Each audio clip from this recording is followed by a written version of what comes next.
সুইডেনে প্রায় দেখা যায় বিভিন্ন দেশের তারকা ক্রিকেটারদের। সুইডেন যুব ক্রিকেট উন্নয়নে এক সপ্তাহের বিশেষ প্রশিক্ষণ দিতে দক্ষিণ আফ্রিকা থেকে এসেছেন কিংবদন্তি ক্রিকেটার ও কোচ গ্যারি কার্স্টেন। এই কর্মশালায় অংশ নিয়েছেন অনেক প্রবাসী বাংলাদেশি, যারা সুইডেনের ক্রিকেট উন্নয়নে অবদান রাখতে চান। সুইডেনে ক্রিকেটের জনপ্রিয়তা দিন দিন বাড়ছে, আর আন্তর্জাতিক পর্যায়েও অংশ নিচ্ছে দেশটির ক্রিকেট দল।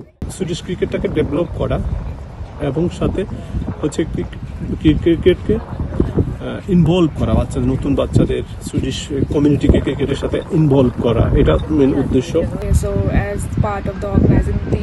আমি খুব আনন্দের সঙ্গে জানাতে চাই, সুইডেনের ক্রিকেট দ্রুত উন্নতি করছে। এই কার্যক্রমের সঙ্গে যুক্ত থাকাটাও আনন্দের ব্যাপার। আশা করছি আমাদের লক্ষ্য সফল হবে। ক্রিকেট উন্নতির জন্য কাঠামো খুবই গুরুত্বপূর্ণ। সবার আগে এখানে ফোকাস করতে হবে। এর সঙ্গে যদি ভালো মানের কোচ থাকেন, সেটা হবে দুর্দান্ত। গ্যারি কার্স্টেন, যিনি ভারত, পাকিস্তান এবং দক্ষিণ আফ্রিকার মতো দেশের জাতীয় দলের কোচ হিসেবে কাজ করেছেন, বর্তমানে নিজের প্রতিষ্ঠিত গ্যারি কার্স্টেন ক্রিকেট একাডেমির মাধ্যমে ক্রিকেটের উন্নয়নে কাজ করে যাচ্ছেন। সুইডেনের যুব ক্রিকেটারদের উন্নয়নে এক সপ্তাহের বিশেষ কর্মশালার আয়োজন করা হয়েছে।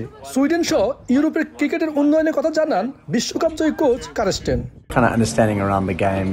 আমি প্রথমবারের মতো এই দেশে এসেছি। এখানকার ক্রিকেট কালচার বোঝার চেষ্টা করছি। এরই মধ্যে বেশ কিছু তরুণ প্রতিভাবান ক্রিকেটারদের খেলা আমি দেখেছি। এটা আমার জন্য নতুন একটা অভিজ্ঞতা। তাদের সঙ্গে ক্রিকেটের বিভিন্ন দিক নিয়ে কথা হয়েছে আমার। গ্যারি কার্স্টেন একাডেমি তাদের তৈরি করতে সব ধরনের চেষ্টাই করবে। সময়ের সঙ্গে সুইডেনে ক্রিকেটের প্রতি ভালোবাসা বাড়ছে। দেশটিতে নিয়মিতই নানা স্বল্প দীর্ঘমেয়াদী কর্মশালার আয়োজন করা হয়, যা সুইডেনের ক্রিকেট উন্নয়নে বিশেষ সহায়ক হচ্ছে, বলছেন প্রশিক্ষণে অংশ নেওয়া প্রবাসী বাংলাদেশিরা। শফিউল আলম, সময় সংবাদ, সুইডেন।